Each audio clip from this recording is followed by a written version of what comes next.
आइए हम लोग देखते हैं कि जो यूरोपियन लोग हैं वो कब भारत आते हैं और क्यों भारत आते हैं। मतलब advent of European in India.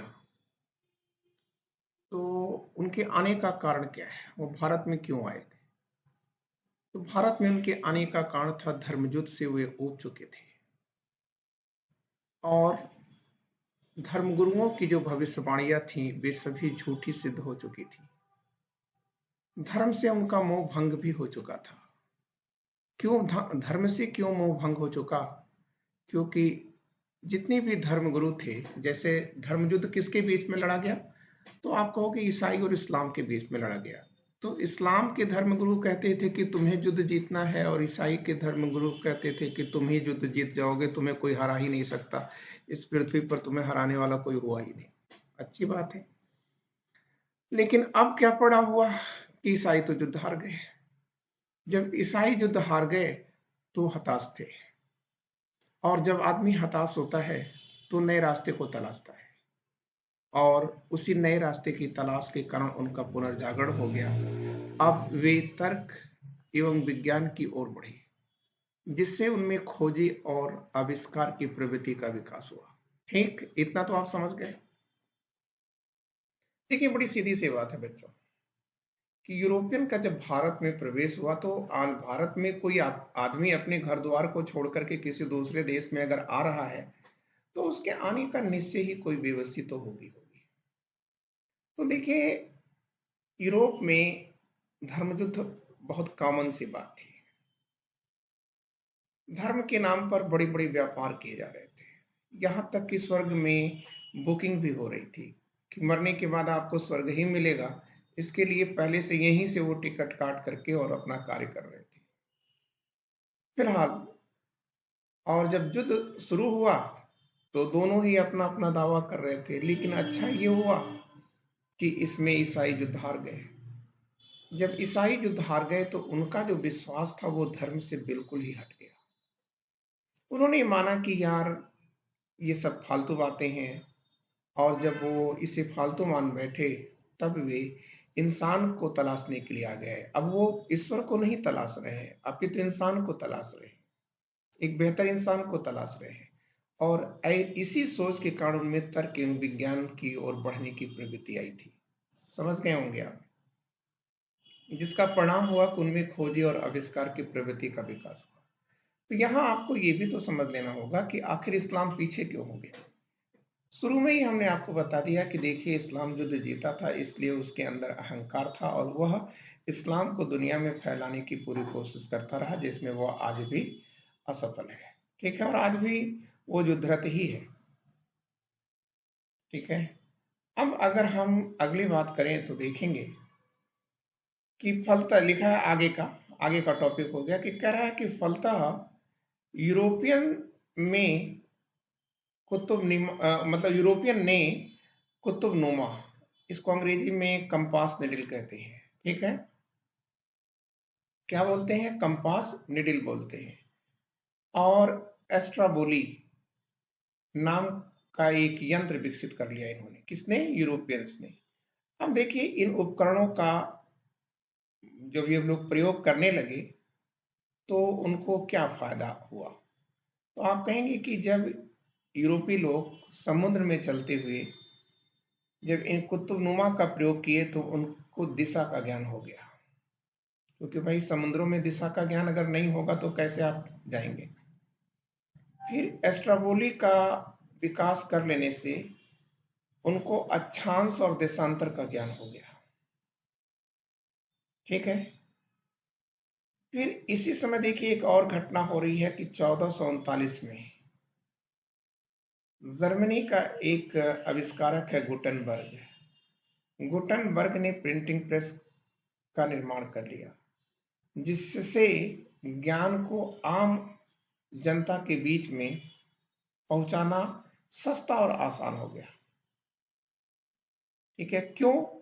क्योंकि इसके पहले जो किताबें हुआ करती थी वो धार्मिक किताबें होती थी और वो कलम से लिखी जाती थी, हाथ से लिखी जाती थी, थोड़ी सी प्रतिलिपियां आती थी और वो प्रतिलिपियां निहायत महंगी होती थी। ठीक है, तो ऐसी स्थिति में आम आदमी इसे नहीं खरीद पाता था। लेकिन जब एक घंटे में ही हजारों हजारों प्रतिलिपियां निकलने लगी, तो इसका मतलब ये है कि जो ज्ञान देना चाहते हैं लोग, वो ज्ञान बड़े आसानी से लोगों तक पहुंचता चला गया। अब अगला पेज अगर हम देखें तो कह रहा है कि अब धर्म गुरुओं के पाखंडों से जनता को परिचित कराने लगे। कौन परिचित कराने लगे? वहां के जो आविष्कारक हैं, वैज्ञानिक सोच वाले लोग हैं, वे लोग जनता को, ठीक है, विज्ञान से परिचित कराने लगे और उनको चेताने लगे कि धर्म गुरुओं के पाखंडों से दूर जाओ, क्योंकि इससे वास्तव में जीवन नहीं मिल सकता। ठीक है। इसी समय 1453 में उस्मानी तुर्क, मतलब इस्लामिक मतावलंबी है, ने पूर्वी रोमन साम्राज्य की जो राजधानी है कस्तुतुनिया, इस पर अधिकार कर लिया। और अधिकार करने के बाद इन्होंने क्या किया कि पश्चिमी यूरोप के लोगों को पूर्वी एशिया, मतलब भारत आने का, और दक्षिण पूर्व एशिया आने का जो मार्ग है ये बंद कर दिया। अब जब ये मार्ग बंद हो जाएगा तो यूरोप के लोग मसाला कहां से पाएंगे? ठीक है, क्योंकि मसाला तो भाई गर्म स्थानों की चीजें हैं, ट्रॉपिकल जोन में या उष्ण कटिबंधीय जो क्षेत्र होता है वहीं पैदा होते हैं। स्पेशली काली मिर्च हुआ, लौंग हुआ, इलायची हुआ, ये गर्म स्थानों की चीजें हैं। तो अब जब ये चीजों से ये वंचित हो जाएंगे, मसाले से वो वंचित हो जाएंगे यूरोप के लोग, तो आप बताइए कि यूरोप क्या है? यूरोप तो ठंडा स्थान है ना बच्चों। तो जब यूरोप ठंडा स्थान है तो वहां गोश्त खाना एक लाचारी है। और गोश्त को पकाने के लिए, भाई या पकाने के लिए तो आप पानी में उबाल दीजिए, पकी गया।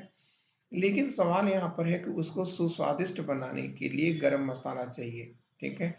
तो अब इन तुर्कों ने क्या किया कि पश्चिमी यूरोप के लोगों को या कंप्लीट यूरोप के लोगों को भारत और दक्षिण पूर्व एशिया आने से रोक दिया।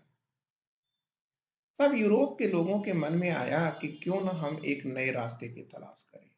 और देखिए, ये कहा जाता है कि आवश्यकता जो होती है वो सदैव आविष्कार की जननी होती है।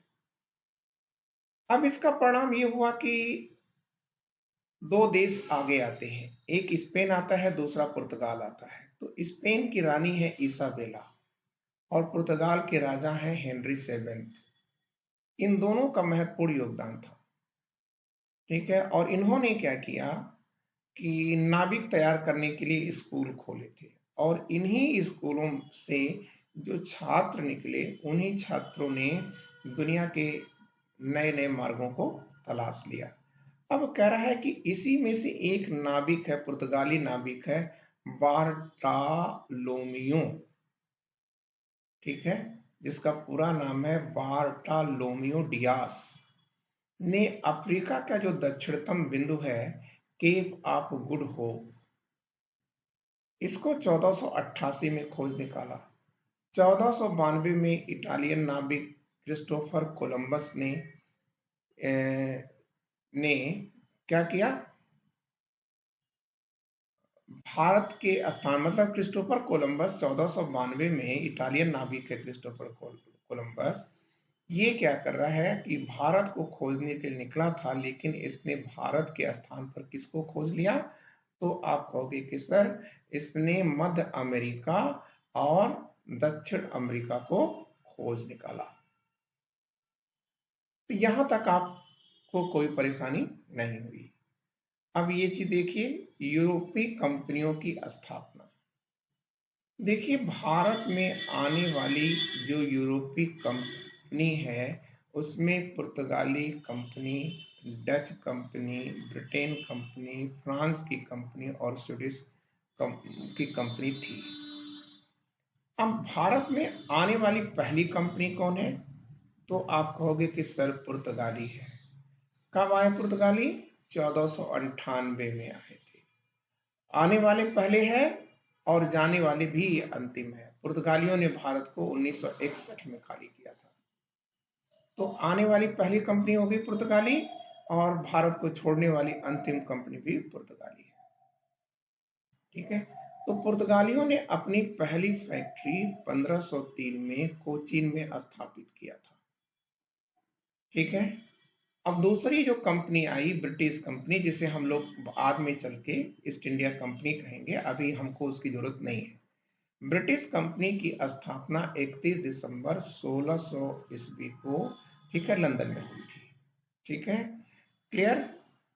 अब इसके बाद हमको क्या करना है, इसके बाद हमको ये देखना है कि जो ब्रिटिश कंपनी है इसने अपनी पहली फैक्ट्री सूरत में स्थापित किया था।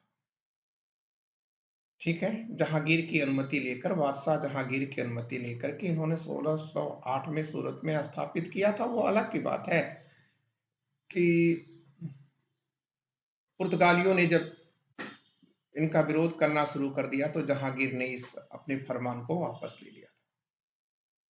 खैर, ये देखिए 1611 में अंग्रेजों ने मुसोलीपट्टनम में अपनी कोठी स्थापित किया था।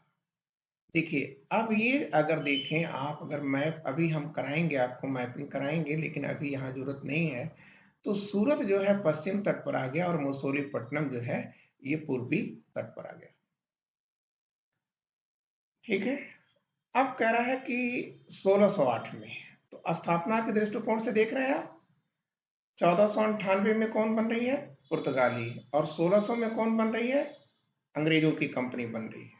ठीक है, 1601 में डच कंपनी की स्थापना हुई थी।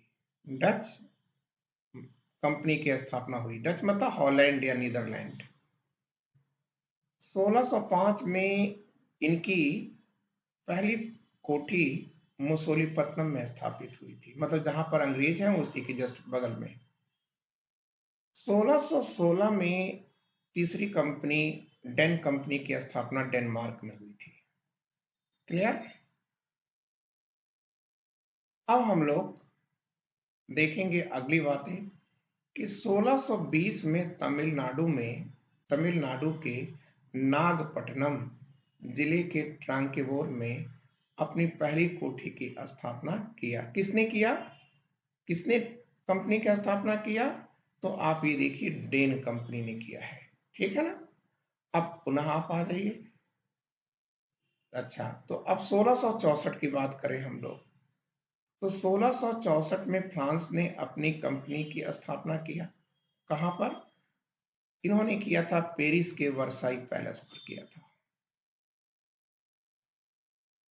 पैलेस में। इसकी व्यापकता आपको अगले चैप्टर में मिलेगी। इनकी पहली फैक्ट्री 1668 में सूरत में स्थापित हुई थी। अब भारत में आने वाली अंतिम जो कंपनी है वो कौन है, तो आप कहोगे भारत में आने वाली जो अंतिम कंपनी है बच्चों वो है स्वीडिश कंपनी। यह कब आई थी भारत में, 1731 में आई थी, लेकिन यह भारत में रुकी नहीं। ठीक है, क्योंकि भारत की परिस्थितियां उसके अनुकूल नहीं थी, इसलिए वह चीन चली गई।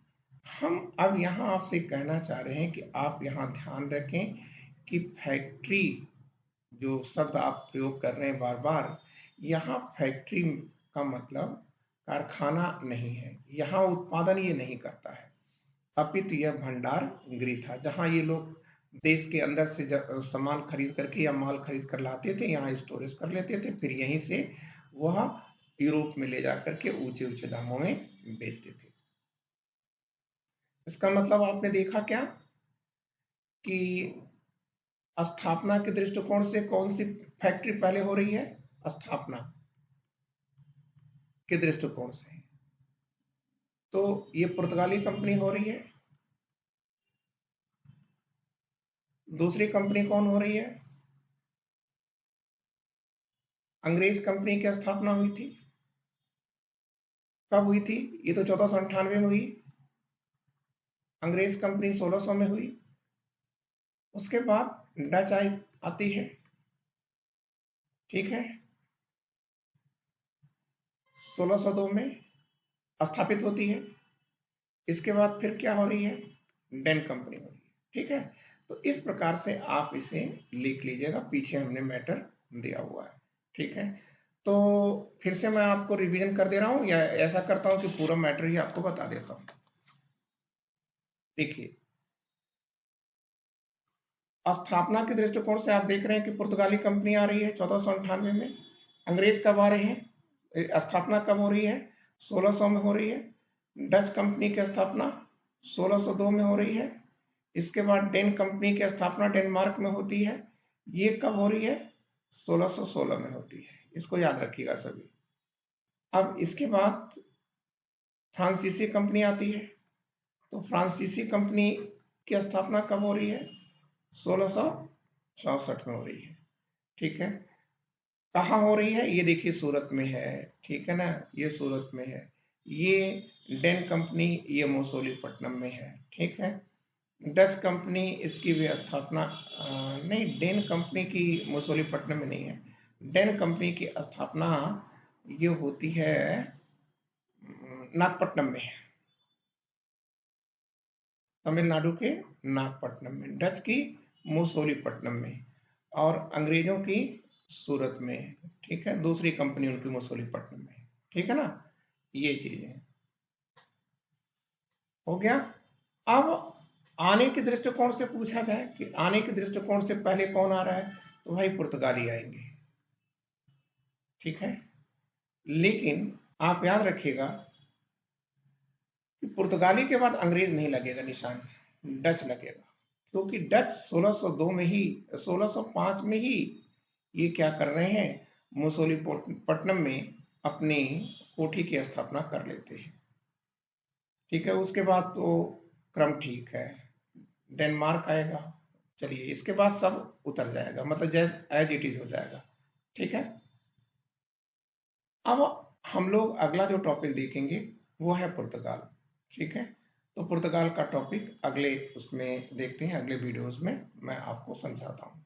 ठीक है, फिलहाल आज इतना ही, और फिर अगला वीडियो में हम देखेंगे पुर्तगालियों के भारत आने का क्रम क्या है।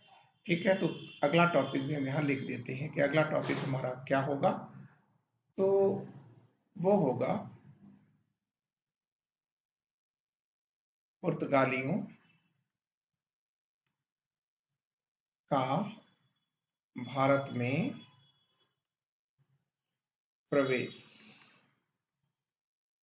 कैसे हो रहा है, क्यों हो रहा है, और इन्होंने क्या दिया भारत को, क्या दिया है भारत को। ये हमारा अगला टॉपिक होगा। ठीक है, thank you, wishing you all the luck.